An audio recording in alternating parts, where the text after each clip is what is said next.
Hello and good morning to all the students. Welcome to my class. So students, in our last lecture, we have studied about the organic compounds. Okay, and their various formulas or how to draw a molecule in 3 dimension.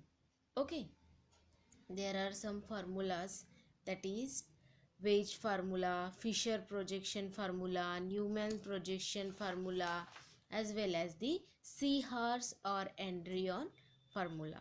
Okay, so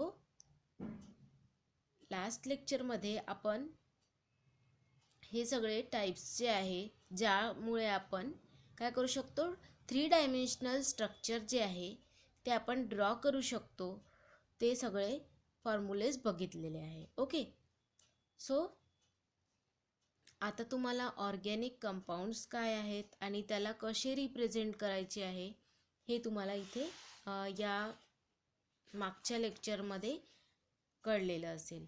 okay, त्याच्यासोबतच मी तुम्हाला dash formula, condensed formula, त्याच्यानंतर bond line and zigzag formula याबद्दल सगळी information सांगितलेली आहे. Okay students, so here in this class I have some models, that is molecular models, which are used for making easier visualization of the 3 dimensional shapes of the organic molecules. Okay, म्हणजे जे 3 dimensional मधले जितके काही structures आहे त्याला आपल्याला represent करायचे असेल तर काही मॉडेल्स आहेत ज्यामुळे आपण काय करू शकतो, ते जे ऑर्गॅनिक कंपाऊंड्स आहेत त्यांना रिप्रेझेंट करू शकतो. कारण जर समजा आपल्याला 2 डायमेन्शनल आहे तर सिम्पली त्याला ड्रॉ करून आपण त्याला एक्सप्लेन करू शकतो किंवा त्याचं व्हिज्युअलायझेशन करू शकतो. But if the molecules is in 3 dimension, then it is very hard to draw the structure or visualize the structure, so that it make easier by these 3 models. That is, first model is framework model, second one is ball and stick model, and last one is space filling model. Okay,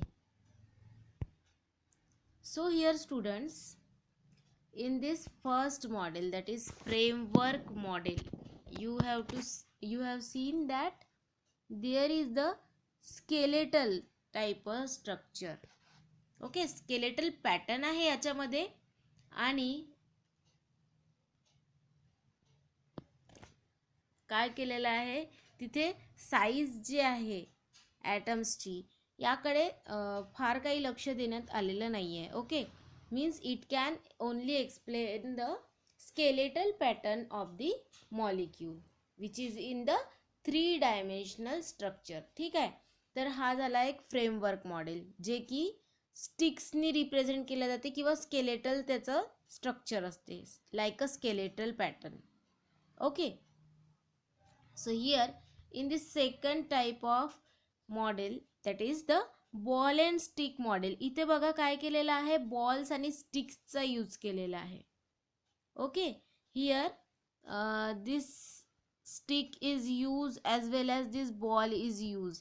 most of the times काय होते की some of the red balls represent the functional group and other all the black balls represent the carbon atoms and the stick represent the bonds between them.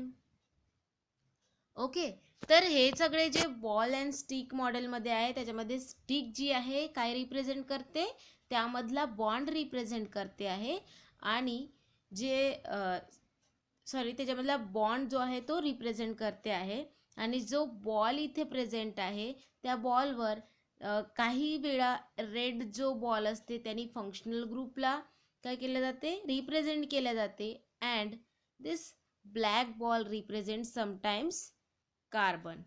Okay, this make the study very easier. आता space filling जे model आहे, third model is of space filling model.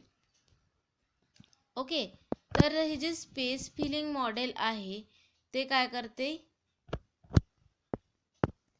It can emphasize on the relative size of each atom. Okay, here bonds are not shown. It conveys the volume occupied by each atom in the molecule. Okay, इथे bonds जे आहे ते represent गेलेले नाही आहे. जसे ball and stick मॉडेलमध्ये काय केलेलं आहे, स्टिक आहे तिथे as a bond. Okay, but space filling मॉडेलमध्ये बॉन्ड जे आहे ते रिप्रेझेंट केलेले नाही आहे. त्या जागी it convey the volume occupied by the each atom. It can only convey the volume which is occupied by each atom. So these are the three various types of models. Okay, framework model, ball and stick model, and space filling model. Here in this from these three model, ball and stick model are used most. Okay, so now our most important topic is classification of organic compound. Okay, so first of all, when you have to study about the classification of organic molecule, then you have to know about the structurally representation of the organic compounds. तर जर आपण organic कंपाऊंड्सला जर विचार करतो म्हटलं तर organic कंपाऊंड्समध्ये carbon skeleton present असते एक. ओके, आणि त्याला व्हॅरी करण्यासाठी काय प्रेझेंट असते, फंक्शनल ग्रुप त्यावर प्रेझेंट असतो. ओके, तर हे झालं एक बेसिक स्ट्रक्चर जे आहे ऑर्गॅनिक कंपाऊंड्सचं ते आहे. ओके, पण जर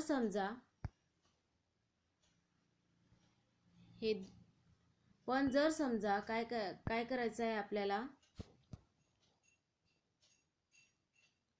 हे जे ऑर्गॅनिक कंपाऊंड्स आहे त्यांना डिफरंट काय असतात, फंक्शनल ग्रुप अटॅच असतात. पण नेमकं हे क्लासिफिकेशन शिकायची गरज काय आहे. ओके, तुमच्या मनात हा क्वेश्चन आला पाहिजे की क्लासिफिकेशन आपण का बरं शिकतोय. बिकॉज क्लासिफिकेशन शिकल्याने आपली जी स्टडी आहे ऑर्गॅनिक कंपाऊंड्सची ती इझियर जाते.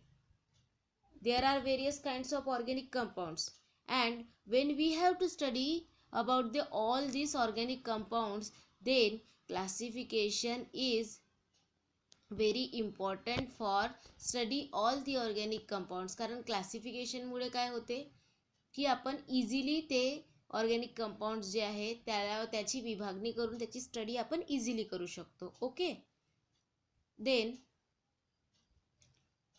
so here the classification of organic compounds. So first of all, in the classification of organic compounds, there are firstly on the basis of structure,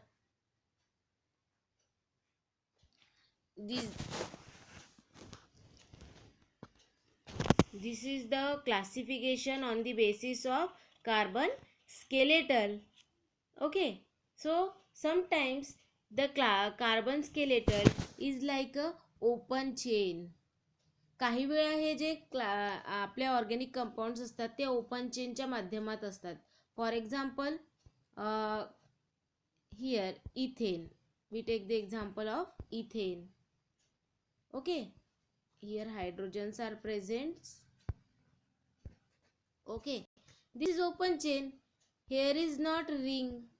But if we take the example of benzene ring, then this is organic compound, but here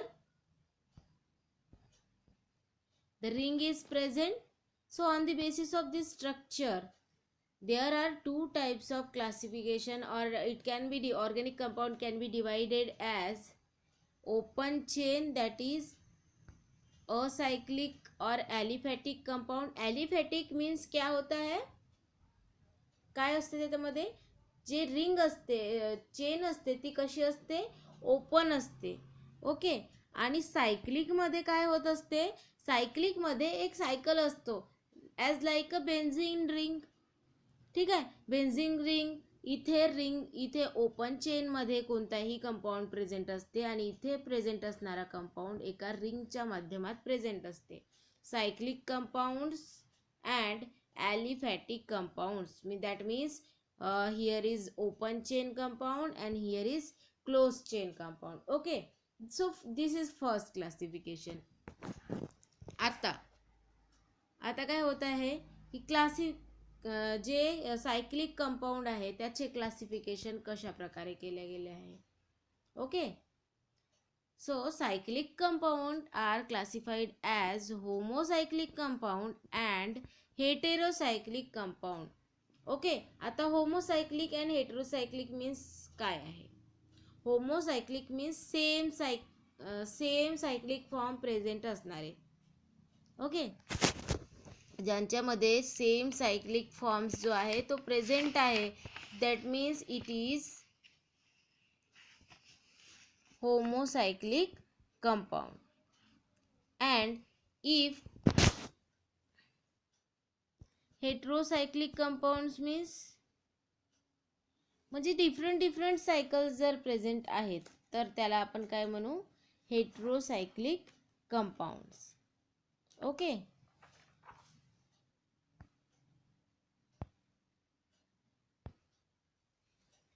So here students, first of all you have to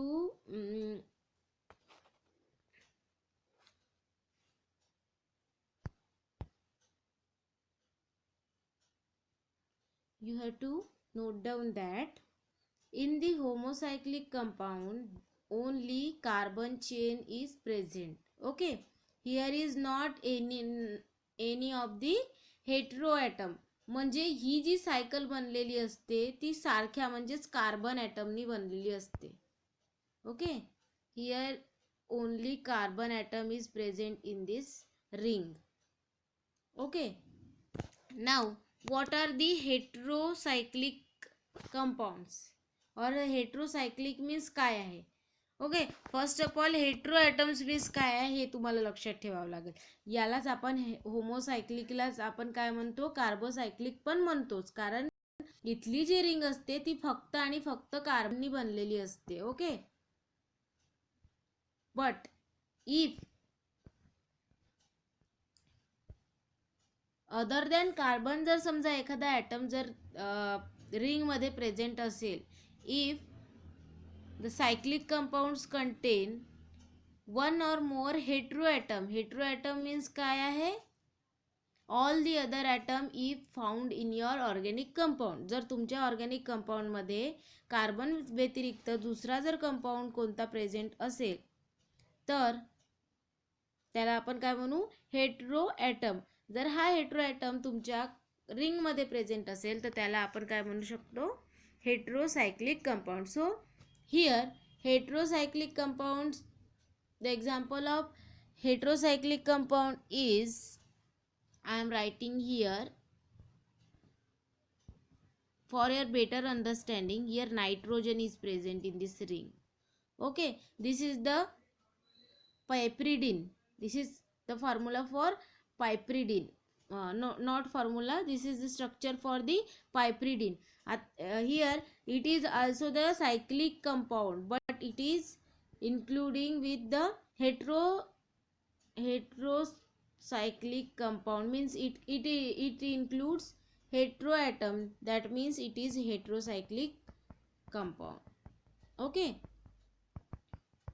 So here students, तुम्हाला समजायला आलेच असेल की होमोसायक्लिकमध्ये फक्त कार्बनची ring present असते आणि जेव्हा आपण हेटेरोसायक्लिकचा विचार करतो, here along with carbon one or more heteroatom is present. Heteroatom means other than carbon. जर समजा तुमच्या रिंगमध्ये कोणताही काय म्हणू शकतो आपण, कार्बन व्यतिरिक्त दुसराही कोणता एखादा ॲटम जर प्रेझेंट असेल that means it is heterocyclic compound. So first of all, homocyclic compound is again classified as alicyclic compound and aromatic compound. आता हे जे होमोसायक्लिक कंपाऊंड्स आहे ते कसे क्लासिफाईड केले गेले आहे, alicyclic compound and aromatic compound. Students, if these homocyclic compounds are classified as the alicyclic compounds and aromatic compounds. In the alicyclic compound, this cyclic compound exhibit the property similar with the aliphatic compound. जर समजा तुमच्या alicyclic compoundच्या properties जर similar to the aliphatic compounds असेल तर त्याला आपण काय म्हणू, alicyclic compound. But in case of aromatic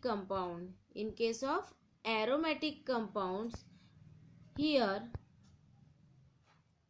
if the benzene ring is present in your compound, then it is known to be a benzenide compounds.